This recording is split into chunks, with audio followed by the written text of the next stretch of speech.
আজকের মুভিতে আমরা এমন একটি পরিবারকে দেখব যারা মানুষের মাংস খেয়ে উৎসব পালন করত। কিভাবে তাদের এই মৃত্যুর খেলা শেষ হয় সেটা দেখার জন্য ভিডিওটি সম্পূর্ণ দেখার অনুরোধ রইল। আশা করি মুভিটি আপনাদের সবার ভালো লাগবে। মুভির শুরুতে আমরা এমা নামের একটি মেয়েকে দেখতে পাই। সে বাড়ির জন্য কিছু প্রয়োজনীয় জিনিসপত্র নিতে সুপার শপে এসেছিল। বাইরে প্রচুর বৃষ্টি হচ্ছিল। বাড়ি ফেরার পথে সে অনেকগুলো লোকের মিসিং পোস্টার দেখতে পায়। তখন হঠাৎ তার নাক মুখ থেকে রক্ত বেরোতে শুরু করে এবং সে মাথা ঘুরে একটি ড্রেনের মধ্যে পড়ে যায়। যেহেতু সেখানে অনেক বৃষ্টি হচ্ছিল, ড্রেনেও পানির পরিমাণ বেশি ছিল।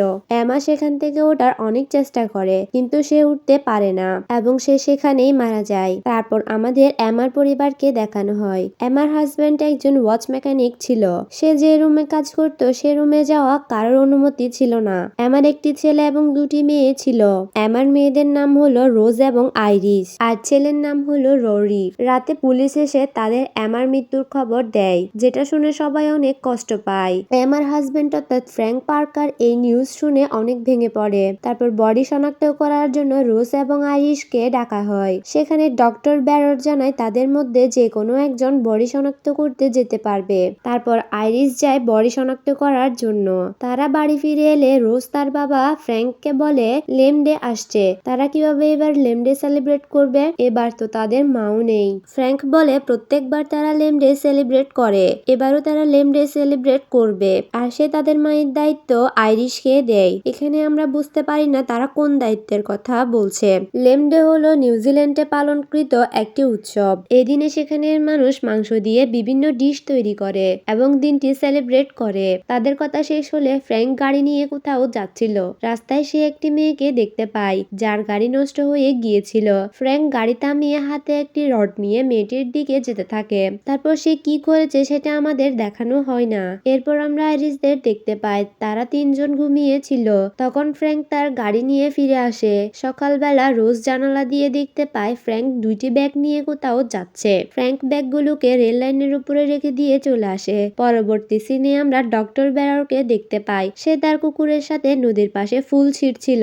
সেখানে পাথরের নিচে কিছু একটা দেখে কুকুরটি ডাকতে শুরু করে। ডক্টর সেখানে চেক করলে সে একটি হাড্ডি পায়। সে হাড্ডিটিকে নিজের কাছে রেখে দেয়। অন্যদিকে পুলিশ স্টেশনে একজন কাপল এসেছিল তাদের মেয়ের মিসিং রিপোর্ট লেখানোর জন্য, কিন্তু তাদের মেয়ে মিসিং হয়েছে 24 ঘন্টা না হওয়ায় পুলিশ তাদের রিপোর্ট নেয় না। এরপর আমরা ফ্র্যাঙ্ককে দেখতে পাই। সে তার রুমে ছিল। এখানে সে কারোর ইম্পর্টেন্ট কিছু ডকুমেন্ট আগুনে পুড়িয়ে দেয়। সেই সময় বেসমেন্ট থেকে কিছু শব্দ আসছিল, কিন্তু সে সেটাকে ইগনোর করে নিজের কাজ করতে থাকে। তারপর ফ্র্যাঙ্ক তার প্রতিবেশীর কাছে যায় এবং তাকে বলে এমার মৃত্যুর পর থেকে তার ছেলে অনেক ভেঙে পড়েছে, তাই সে তাকে রোরির খেয়াল রাখতে বলে। তার প্রতিবেশীও এতে রাজি হয় এবং তাকে চিন্তা করতে নিষেধ করে। রাতে আইরিশ ও রোজ কথা বলছিল। রোজ ল্যাম ডে সেলিব্রেট করতে চায় না। অন্যদিকে বেসমেন্ট থেকে শব্দ আসছিল, যেটা শুনে রোরি সেখানে যায়। সে দরজার নিচে দিয়ে দেখার চেষ্টা করে। তখনই কেউ একজনের হাত বেরিয়ে আসে এবং তাকে ধরার চেষ্টা করে, যেটা দেখে রোরি অনেক ভয় পেয়ে যায়। তখন সেখানে ফ্র্যাঙ্ক চলে আসে এবং তাকে নিয়ে চলে যায়। পরের দিন এমার ফিউনারেলে সেই ডক্টর এবং একজন ডেপুটি উপস্থিত ছিল। ফিরার সময় ফ্র্যাঙ্ক গাড়িতে আইরিশকে একটি বই দেয়। রাতের বেলা রোজ এবং আইরিশ একসাথে বইটি পড়তে শুরু করে। বইটি অ্যালিস নামের একটি মেয়ে লিখেছিল। এটি তার জীবনের এই গল্প ছিল। সে লিখেছিল সে এবং তার পরিবার পাহাড়ে থাকতো। সে বছর উইন্টার সময়ের আগে চলে আসার কারণে তাদের সব ফসল নষ্ট হয়ে যায়, তাই তাদের খাবারের অভাব দেখা দিচ্ছিল। একদিন অ্যালিসের বাবা এবং তার ভাই জঙ্গলে যায় খাবারের সন্ধানে। সেদিন তার বাবা একটি প্রাণী শিকার করে তার মাংস নিয়ে এসেছিল, কিন্তু তার সাথে তার ভাই ছিল না। সে আর ফিরেনি। একদিন লেমডেতে অ্যালিসের বাবা অ্যালিসকে একটি গুহায় নিয়ে যায়। সে দেখে সেখানে একটি মেয়েকে মেরে ঝুলিয়ে রাখা হয়েছিল। অ্যালিসের বাবা অ্যালিসকে বলে মেয়েটিকে কাটতে, যাতে তারা মাংসকে ল্যাম ডে সেলিব্রেট করতে পারে। তখনই আইরিশদের ডোরবেল বেজে ওঠে। সে দরজা খুলে দেখতে পায় সেই ডেপুটি এসেছে। সে কিছু প্রশ্ন করার জন্য এসেছিল। সে একটি মেয়ের ছবি দেখায়। আসলে এই মেয়েটির বাবা মাই মিসিং কমপ্লেন করানোর জন্য এসেছিল। আইরিশ তাকে বলে সে কিছু জানে না। আসলে মেয়েটি প্রতিদিন এই রাস্তা দিয়ে যাতায়াত করত, তাই সে তাদের কাছে খোঁজ নিচ্ছিল। তারপর ডেপুটি সেখান থেকে চলে যায়। পরের দিন সকালে ডক্টর ব্যারর ডেপুটির কাছে যায়। তাকে সে ওই নদীর পাশে পাওয়া হাড্ডিটিও দেখায় এবং বলে এটা কোনো একটা মানুষ মানুষের হাড্ডি। ডক্টর ব্যারর বলে গত 20 বছর যাবৎ এখান থেকে কমপক্ষে 30 জন নিখোঁজ হয়েছে যাদের কোনো খোঁজ খবর পাওয়া যায়নি। তাদের মধ্যে তার মেয়েও ছিল। সে ডেপুটির কাছে সাহায্য চায়। ডেপুটি ডক্টর ব্যাররের সাহায্য করতে রাজি হয়ে যায়। অন্যদিকে ফ্র্যাঙ্কের ছেলে অর্থাৎ রোরির জ্বর এসেছিল। তাদের প্রতিবেশী সেখানে তার খেয়াল রাখছিল। তখনই রোরি তার একটি আঙ্গুল ধরে কামড় দেয়। মহিলাটি তাকে জিজ্ঞেস করে সে কেন তাকে কামড় দিয়েছে। সে জানায় তার খিদা লেগেছে। এটা ফ্র্যাঙ্কও শুনে ফেলে। সে মহিলাটিকে বিদায় দিয়ে আইরিশকে বলে এবার সময় হয়েছে, তাদের দ্রুত কাজ শুরু করতে হবে। দুই বোন সে বেসমেন্টে যায় যেখান থেকে ওই শব্দগুলো আসতো এবং আমরা দেখতে পাই সেখানে একটি মেয়ে বাঁধা অবস্থায় ছিল। রোজ এবং আইরিশ তাকে টেনে টেবিলের নিচ থেকে বের করার চেষ্টা করছিল। সেদিন রাস্তায় যে মেয়েটির গাড়ি নষ্ট হয়ে গিয়েছিল ফ্র্যাঙ্ক তাকে কিডন্যাপ করে নিয়ে এসেছিল এবং সে কাপেলগুলো এই মেয়েটির এই মিসিং রিপোর্ট লিখিয়েছিল। দুই বোন তাকে সেখান থেকে বের করে আনলে মেয়েটি রোজের উপরে আক্রমণ করে, যেটা দেখে আইরিশ একটি রড দিয়ে তার মাথায় মেরে মেয়েটিকে সেখানেই মেরে ফেলে। তাদের প্রতিবেশী সেই মহিলাটি যাওয়ার সময় তাদের শব্দ শুনতে পায়। তারপরে সে সেটাকে ইগনোর করে বাসায় চলে যায়। আইরিশ এবং রোজ মেয়েটির বডি সম্পূর্ণ পরিষ্কার করে। তারপর পুরো ফ্যামিলি রেডি হয় লেম ডে সেলিব্রেট করতে। আইরিশ মেয়েটির বডি পার্ট ছোট ছোট করে কেটে রান্না করে। তখনই সেই মহিলাটি আসে। সে তাকে বেসমেন্ট থেকে আসা শব্দগুলোর কথা জিজ্ঞেস করে। আইরিশ বলে বেসমেন্টে যাওয়া তাদের বারণ, তাই তারা সে সম্পর্কে কিছুই জানে না। তারপর সে মহিলাটি চলে গেলে সবাই মিলে ডাইনিং টেবিলে খেতে বসে। রোজ মেয়েটির মাংস খেতে চায় না কারণ সে এসবের অংশ আর হতে চায় না। তখন ফ্র্যাঙ্ক তাকে ধমক দিলে সে জোর করে মাংস খায়। পরের দিন সকালে নদীর পাশে ব্যারর এবং ডেপুটি খোঁজাখুঁজি করছিল কারণ এখানেই ব্যারর হাড্ডিটি পেয়েছিল। ডেপুটি নদীর পাড়ে একটি দাঁত পায়। এটা দেখে তার সন্দেহ আরো বেড়ে যায়। অন্যদিকে রোজ এবং আইরিশ জানালা দিয়ে তাদের দেখতে পায়। তারপর আইরিশ ডেপুটির কাছে যায়। তারপর আইরিশ ডেপুটিকে বলে তাদের বাসায় এসে কাপড় চেঞ্জ করে নিতে কারণ সে ভিজে গিয়েছিল।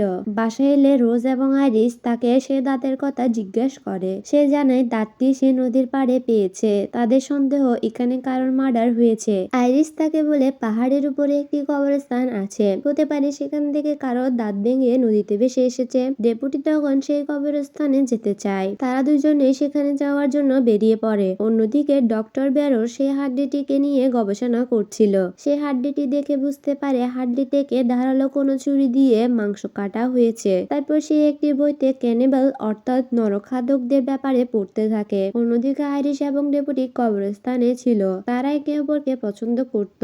সেখানে তারা ফিজিক্যাল হতে শুরু করে। তখনই ফ্র্যাঙ্ক এসে ডেপুটির মাথায় রড দিয়ে আঘাত করে এবং তাকে সেখানে মেরে ফেলে। আইরিশকে সে বাড়ি চলে যেতে বলে এবং সে সেখানে ডেপুটিকে পুঁতে ফেলে। তার কাছে থাকা সব প্রমাণ সে পুড়িয়ে ফেলে। আইরিশ বাসায় গিয়ে অনেক কান্না করে। ডেপুটির মৃত্যুতে সে অনেক কষ্ট পায়। রোজ তাকে শান্ত করে এবং বলে আজ রাতে তারা এখান থেকে পালিয়ে যাবে। ফ্র্যাঙ্ক বাড়িতে ফিরে ড্রয়ারের ভিতরে তার বন্দুক চেক করে এবং বাইরে গিয়ে একটি কোড়াল দিয়ে গাছের উপরে নিজের রাগ প্রকাশ করে। সে তার মেয়ের উপরে খুব রেগেছিল এবং সে সেখানে অনেকগুলো মানুষের হাড্ডি খুঁজে পায় যেটা সে নিজে পুঁতে রেখেছিল। অর্থাৎ সে এ পর্যন্ত অনেকগুলো মানুষের মাংস তার পরিবারকে খাইয়েছে যেটা তার পরিবারের কেউই জানতো না। তখনই সে হাড়গুলো তার হাত থেকে পিছলে নদীতে পড়ে যায়। সে দ্রুত সব নেওয়ার চেষ্টা করে কিন্তু সে পারে না, সবগুলো ভেসে চলে যায়। অন্যদিকে ডক্টর ডেপুটিকে ফোন করছিল কিন্তু কল ঢুকছিল না, তাই সে ডেপুটিকে একটি মেসেজ করে। তখন আমরা দেখতে পাই মেসেজটি ফ্র্যাঙ্কের কাছে এসেছে, অর্থাৎ ডেপুটির ফোন ফ্র্যাঙ্কের কাছে ছিল। ডক্টর মেসেজে লিখেছিল তার পার্কার ফ্যামিলি অর্থাৎ ফ্র্যাঙ্কের পরিবারের উপর সন্দেহ হচ্ছে। তারপর আবারও ফ্র্যাঙ্কের পরিবার রেডি হয়ে ডাইনিং টেবিলে বসে মানুষের মাংস খাওয়ার জন্য, কিন্তু রোজ সেটা খেতে চাচ্ছিল না। সেখানে রোরিকে মানুষের মাংস খেতে দেখে রোজ রেগে যায় এবং রোরির প্লেটটি নিচে ফেলে দেয়। তখনই তাদের ডোরবেল বেজে ওঠে। আইরিশ গিয়ে দরজা খুলে দেয়। সেখানে ডক্টর ব্যারর ছিল।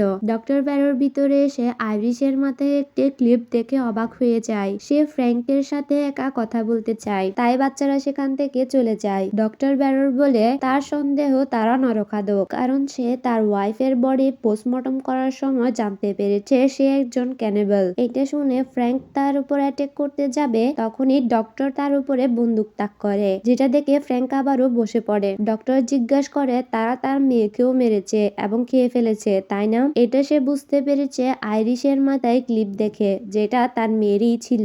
ফ্র্যাঙ্ক ফ্র্যাঙ্ক স্বীকার করে তারা তার মেয়েকে মেরেছে এবং খেয়ে ফেলেছে। তখনই সে ড্রয়ার থেকে বন্দুক বের করে ডক্টরের উপর ফায়ার করে দেয়, কিন্তু তখনই ডক্টরের সামনে আইরিশ চলে আসে এবং গুলিটি তার হাতে লেগে পাশ কেটে চলে যায়। ডক্টর এটা দেখে ফ্র্যাঙ্কের উপরেও গুলি করে দেয়। এসবের মধ্যে রোজ ররিকে নিয়ে সেখান থেকে পালিয়ে যায়। ডক্টর আইরিশকে কোলে তুলে নিলে পিছন থেকে ফ্র্যাঙ্ক একটি ফ্রাইং প্যান দিয়ে তার মাথায় মারে এবং সে সেখানে অজ্ঞান হয়ে যায়। তারপর সে বাইরে রোজ এবং ররির কাছে যায়, যারা গাড়িতে বসে পালানোর চেষ্টা করছিল। ততক্ষণে ফ্র্যাঙ্ক গাড়ির ভিতরে ঢুকে যায়। তারা দুজন গাড়ি থেকে বেরিয়ে তাদের ওই প্রতিবেশী মহিলার বাড়িতে চলে যায়, কিন্তু ফ্র্যাঙ্ক তাদের পিছু ছাড়ে না। সে সেখানেও পৌঁছে যায় এবং মহিলাটিকে গলা কেটে মেরে ফেলে। ফ্র্যাঙ্ক রোজ এবং ররিকে বোঝানোর চেষ্টা করে যে তাদের বোনের আঘাত লেগেছে এবং তাদেরকে সে তার সাথে যেতে বলে। ফ্র্যাঙ্ক আবারও তাদের ডাইনিং টেবিলে বসিয়ে দেয় এবং তাদের মানুষের মাংস খেতে বলে। রোজ এবং আইরিশ অনেক রেগেছিল।